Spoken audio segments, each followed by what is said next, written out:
साथियों नमस्कार। मैं डॉक्टर दीपेंद्र कुमार शर्मा आपके अपने यूट्यूब प्लेटफॉर्म पर आपके साथ जुड़ा हुआ हूं और इस महत्वपूर्ण वीडियो लेक्चर में हम बात करने वाले हैं BA, BSc, BBA, BCA, BCom, बीएचएससी सेकंड ईयर का जो आपका वोकेशनल कोर्स है डिजिटल मार्केटिंग, उसका एक्सपेरिमेंट नंबर फर्स्ट यानी प्रैक्टिकल फर्स्ट।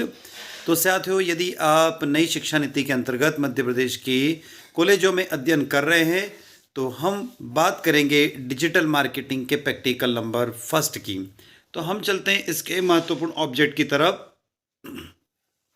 महत्वपूर्ण ऑब्जेक्ट जो दिया हुआ है आपको स्क्रीन पर दिखाई दे रहा है। What R e wallet, E payment, digital signature and how it is used. यानी उद्देश्य आपका जो दिया हुआ है ई वॉलेट, ई पेमेंट, डिजिटल हस्ताक्षर क्या होता है और इसका उपयोग कैसे किया जाता है। तो साथियों चलते हम इस महत्वपूर्ण प्रैक्टिकल की तरफ। आप लास्ट तक मेरे साथ जुड़े रहिएगा। यहाँ पर हम हिंदी और इंग्लिश दोनों लैंग्वेज में इसको देखेंगे। तो इसमें दिया हुआ है उद्देश्य की तरफ चले हम। इसके बाद चलते हैं तत्काल भुगतान सेवा यानी IMPC की बात करें तो IMPS राष्ट्रीय इलेक्ट्रॉनिक फंड ट्रांसफ़र यानी NEFT, real time cross settlement RTGS, निवेश बैंक विवरण, बिल भुगतान और अन्य डिजिटल भुगतान विधियां मोबाइल बैंकिंग ऐप में से एक ही प्लेटफॉर्म पर उपलब्ध है। भारत में पहला ऑनलाइन भुगतान प्लेटफॉर्म बिल डेस्क के नाम से था जो सन 2000 में परिचालन में शुरू हुआ था। भारत में ऑनलाइन भुगतान के क्या क्या तरीके, online payments method in India. Cashless लेन देन को बढ़ावा देने के लिए भारत को कैशलेस समाज में बदलने के लिए विभिन्न डिजिटल भुगतान उपलब्ध है। और ये क्या क्या the digital payments method are in digital भुगतान के कुछ तरीके निम्नलिखित है। Banking card, point of sale यानी POS machine, internet banking, USSD, उसके बाद UPI यानी unified payment interface, mobile banking, EPS यानी आधार सक्षम भुगतान प्रणाली, mobile wallet, bank prepaid card, micro ATM और भीम ऐप यानी भारत इंटरफेस फॉर मनी। तो इन सब की तरफ हम लोग चलते हैं। डिजिटल भुगतान के तरीके क्या हैं? तो सबसे पहले आता है बैंकिंग कार्ड। कार्ड सबसे व्यापक रूप से प्रयोग किया जाने वाला डिजिटल भुगतान विधियों में से एक है जो भुगतान, सुरक्षा, सुविधा आदि जैसी कई सुविधाओं और लाभ प्रदान करता है। डेबिट, क्रेडिट या प्रीपेड बैंकिंग कार्डों का विभिन्न प्रकार के डिजिटल भुगतानों के लिए उपयोग में किए जाने का लाभ है। कैशलेस भुगतान करने के लिए ग्राहक कार्ड की जानकारी डिजिटल भुगतान ऐप या मोबाइल वॉलेट में रख सकते हैं। दूसरों के बीच वीज़ा, रुपए और मास्टर कार्ड कुछ सबसे प्रतिष्ठित और प्रसिद्ध कार्ड भुगतान प्रणालियाँ है। सेकंड पॉइंट पर आता है POS, पॉइंट ऑफ सेल। खरीद की एक बिंदु का एक महत्वपूर्ण घटक वह स्थान है जहां ग्राहक वस्तुओं या सेवाओं के लिए भुगतान करता है और जहां बिक्री कर देय हो सकता है। यह एक भौतिक स्टोर हो सकता है जिसमें POS टर्मिनल और सिस्टम कार्ड भुगतान प्रसंस्करण या कंप्यूटर या मोबाइल इलेक्ट्रॉनिक डिवाइस जैसे वर्चुअल बिक्री बिंदु हो सकते हैं। एक उपभोक्ता या अधिक उन्नत POS कैश रजिस्टर्ड जिसे कभी POS सिस्टम या अन्य हार्डवेयर सॉफ्टवेयर समाधान भुगतान करने के लिए उपलब्ध है। तीसरे नंबर पर आती है इंटरनेट बैंकिंग। नेट बैंकिंग या ऑनलाइन बैंकिंग के रूप में भी जानी जाती है। ये डिजिटल भुगतान प्रणाली है जो किसी बैंक या वित्तीय संस्थान के ग्राहकों को इंटरनेट के माध्यम से वित्तीय और गैर वित्तीय लेन देन करने की अनुमति देती है। ग्राहक इस सेवा का उपयोग व्यावहारिक रूप से हर उस बैंकिंग सेवा तक पहुंचाने के लिए कर सकते हैं जो पहले केवल स्थानीय शाखा में उपलब्ध थी, जैसा कि फंड ट्रांसफर, जमा और ऑनलाइन बिल भुगतान।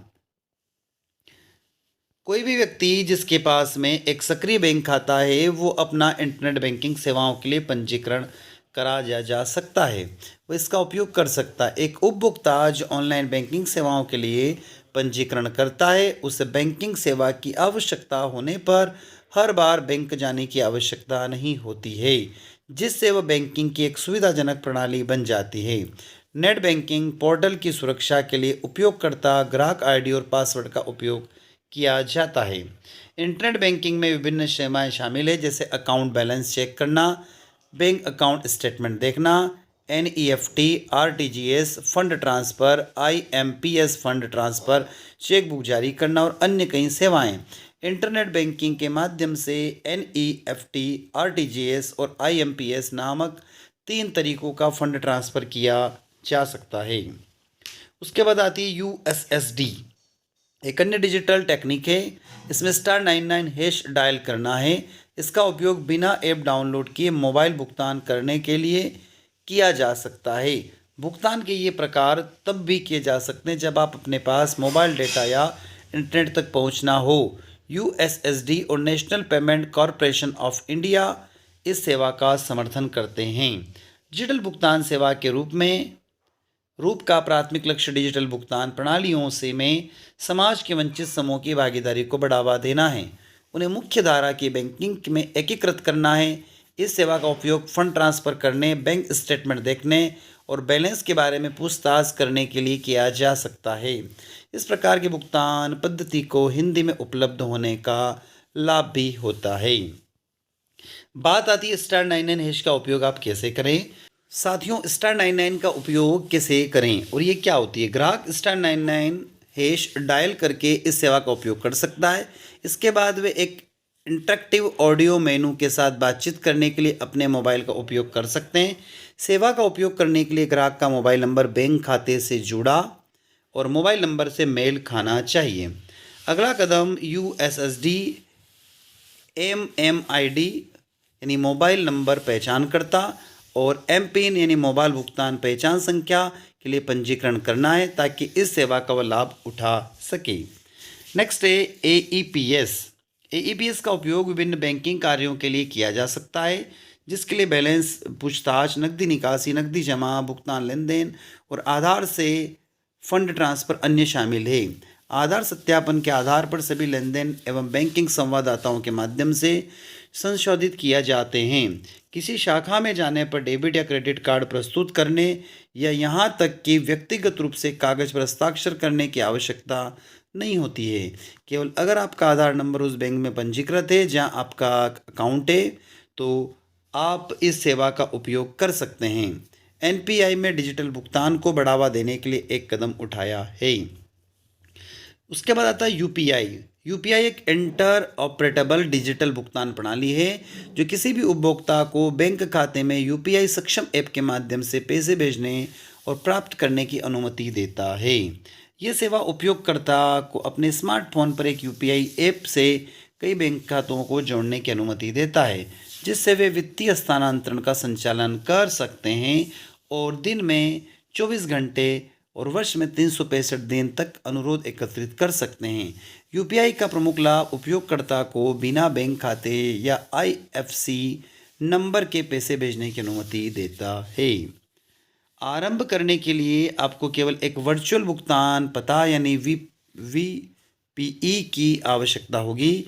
बाजार में कई UPI ऐप उपलब्ध है और वे एंड्रॉयड और iOS दोनों उपकरणों पर संचालित होते हैं।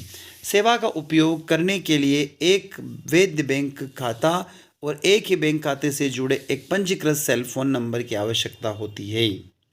UPI का उपयोग करने के लिए कोई शुल्क नहीं जुड़ा है। UPI सक्षम ऐप के कुछ उदाहरण PhonePe, Paytm, Bhim app, Google पे, गूगल तेज, मोबीक्विक आदि शामिल है। 7 नंबर पे आता है मोबाइल बैंकिंग। मोबाइल डिवाइस पर वित्तीय लेन देन करना मोबाइल बैंकिंग यानी सेल फोन, टैबलेट आदि से इस गतिविधि में बैंक द्वारा ग्राहक के सेल फोन पर धोखाधड़ी या उपयोग की गतिविधियों को भेजने के लिए लेकर बिल भुगतान करने या अंतर्राष्ट्रीय स्तर पर पैसे ले जाने तक हो सकती है। कहीं से भी किसी भी समय बैंक करने में सक्षमता मोबाइल बैंकिंग के लाभों में एक है। व्यक्तिगत रूप से कंप्यूटर पर बैंकिंग की तुलना में सुरक्षा संबंधी चिंताएं और क्षमताओं की एक सीमित सीमा इसके नुकसान भी है। 8th पॉइंट है बैंक प्रीपेड कार्ड। एक प्रीपेड कार्ड खरीदारी कर सकता है। आप एक कार्ड खरीदते हैं जिस पर पहले से ही पैसे लोड होते हैं, तब कार्ड का उपयोग उस राशि तक की खरीदारी करने के लिए की जा सकती हैं। प्रीपेड कार्ड को कभी कभी स्टोर्ड वैल्यू कार्ड या प्रीपेड डेबिट कार्ड के रूप में भी जाना जाता है। प्रीपेड कार्ड विभिन्न प्रकार के स्टोर और ऑनलाइन पर उपलब्ध है। कई प्रीपेड कार्डों पर वीज़ा और मास्टर कार्ड लोगो लग पाया जाता है। इन प्रीपेड कार्डों में एक क्रेडिट कार्ड भी उपस्थित होता है। 9th पॉइंट है माइक्रो एटीएम। वे कार्ड स्वीप टर्मिनल है जो बैंक को अपने कोर बैंकिंग सिस्टम को दूर से एक्सेस करने की अनुमति देता है। इस मशीन के साथ एक फिंगरप्रिंट या स्कैनर शामिल होता है। दूसरे शब्दों में micro ATM portable point of sale machine है। इसका उपयोग उन क्षेत्रों में नकदी वितरित करने के लिए की जाती है जहाँ बैंक शाखाओं तक की पहुंच नहीं होती है। माइक्रो एटीएम जो पॉइंट ऑफ सेल यानी पीओएस टर्मिनल की तुलनीय है। इस एक प्रकार का मोबाइल बैंकिंग उपकरण है जिसका उपयोग घर पर भी किया जा सकता है। 10th पॉइंट है Bharat interface money transfer Bhim. भारतीय राष्ट्रीय भुगतान निगम ने भीम यानी एनपीसीआई बनाया है। ये एक मोबाइल आधारित कार्यक्रम है जो तेज, सुरक्षित और भरोसेमंद कैशलेस भुगतान को सक्षम बनाता है। भीम यूनिफाइड पेमेंट इंटरफेस पर आधारित है जो सीधे bank to bank e payment की अनुमति देता है। यह अन्य यूनिफाइड पेमेंट इंटरफेस एप्लीकेशन और बैंक खातों के साथ काम करता है। Unified payment interface IMPS infrastructure के शीर्षों पर निर्मित है। ये एक त्वरित भुगतान प्रणाली है जो आपको वास्तविक समय में किसी भी दो बैंक खातों के बीच पैसे भेजने की अनुमति देती है। उसके बाद आती है डिजिटल भुगतान प्रणालियों के लाभ, benefits of digital payments method. हम में से अधिकांशों ने भुगतान विधियों के बदलाव में समायोजन किया है। ऐसे में कई लोग ऐसे जो अभी भी नकद भुगतान की पारंपरिक रूप को पसंद करते हैं और अभी तक पूरी तरह से डिजिटल लेन देन की अवधारणा को स्वीकार नहीं कर पाए हैं। ग्रामीण क्षेत्रों में रहने वाले लोग जिनके पास इंटरनेट कनेक्शन और स्मार्टफोन तक पहुंच नहीं है, डिजिटल भुगतान प्रणालियों का उपयोग करने में असमर्थ होते हैं। किसी शाखा में व्यक्तिगत रूप में किए गए पारंपरिक बैंक लेन देन की तुलना में डिजिटल भुगतान प्रणाली का उपयोग करके किए गए लेन देन तेज, आसान और अधिक सुविधाजनक होते हैं। भुगतान के पारंपरिक तरीकों में की तुलना में डिजिटल लेन देन कम खर्चीला होता है। डिजिटल भुगतान अधिक फायदेमंद होते हैं क्योंकि वे व्यक्तियों के प्रसार और मुफ्त उपहारों के विकल्प तक पहुंचने में प्रदान करते हैं। डिजिटल लेन देन पूरे लेन देन का एक स्पष्ट बिल देता है जिससे भुगतानों को ट्रैक करने की आसानी हो जाती है।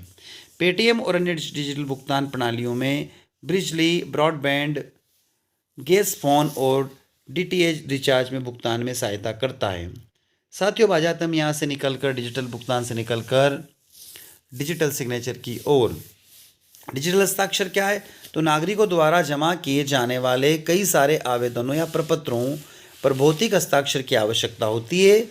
अतः डिजिटल हस्ताक्षर पारंपरिक कागज आधारित हस्ताक्षर को लेता है और इसे इलेक्ट्रॉनिक फिंगरप्रिंट में बदल देता है। यह फिंगरप्रिंट या कोड संदेश दस्तावेज और हस्ताक्षरकर्ता दोनों के लिए अद्वितीय है और उन्हें एक साथ ला देता है। संक्षिप्त में कहें तो डिजिटल हस्ताक्षर का वही कार्य जो हस्तलिखित हस्ताक्षर का है, यानी हम जो पेज पर हस्ताक्षर करते हैं उसी का रूप डिजिटल हस्ताक्षर। डिजिटल हस्ताक्षर कुछ मुख्य विशेषताओं में गैर प्रत्यानकर्ता, समग्रता और प्रामाणिकता है। सूचना प्रौद्योगिकी अधिनियम 2000 असमिट क्रिप्टो सिस्टम पर आधारित डिजिटल हस्ताक्षर करने के लिए आवश्यक कानूनी वैधता प्रदान करता है। अब DSC यानी डिजिटल सिग्नेचर सर्टिफिकेट क्या है? DSC एक प्रमाण पत्र है जो किसी एक व्यक्ति की पहचान को डिजिटल रूप में मान्य करता है। यह अधिकारियों को प्रमाणिक करके जारी किया जाता है। डिजिटल सिग्नेचर सर्टिफिकेट सार्वजनिक कुंजी इनक्रिप्ट यानी पब्लिक की इनक्रिप्ट का उपयोग करता है और सर्टिफिकेट रखने वाले व्यक्ति को सुरक्षित डिजिटल हस्ताक्षर बनाता है। DSC में प्रमाणिक प्राधिकरण द्वारा जारी किए गए उपयोगकर्ता की जानकारी जैसे नाम, पिन कोड, ईमेल पता, देश, जाति जारी करने की तारीख शामिल होती है।